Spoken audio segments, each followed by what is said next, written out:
चलिए, आप लोगों तक हमारे जीएसएस लर्निंग पॉइंट के माध्यम से ज्योमेट्री के जो बेसिक कॉन्सेप्ट है उसको तो पहुंचाया गया है, और उसका आगे का टॉपिक को पेंडिंग रखा गया है, एंगल को।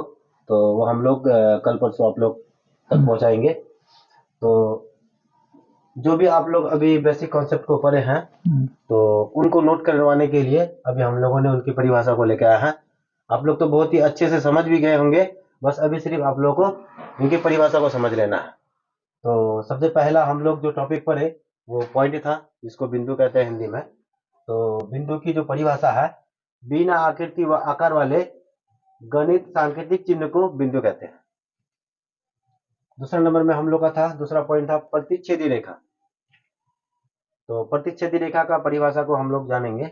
जब कोई रेखा किसी एक बिंदु को प्रतिच्छेद करती है तो उस रेखा को प्रतिच्छेदी रेखा कहते हैं।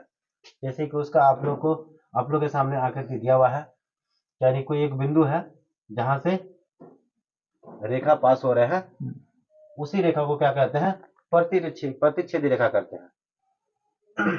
तीसरा नंबर पॉइंट था हम लोग का रेखा, जिसको इंग्लिश में लाइन कहते हैं। तो रेखा का जो परिभाषा है, अनंत बिंदुओं से बनी सरेखी आकृति को क्या कहते हैं? रेखा कहते हैं। यानी ये रेखा है, इसमें क्या है? अनंत बिंदु मिला हुआ है, अनंत बिंदु से ये क्या है? रेखा बना हुआ है। और नेक्स्ट हम लोग का जो पॉइंट था, रेखाखंड।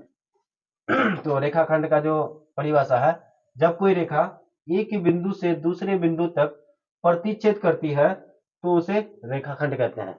जैसे कि उसका भी आकृति दिया हुआ है, और आप लोग अभी बहुत ही अच्छे से समझे भी हैं कि ये जो एक बिंदु से दूसरे बिंदु तक जो प्रतिच्छेद हुआ है, उसी रेखा को क्या कहते हैं? रेखाखंड कहते हैं।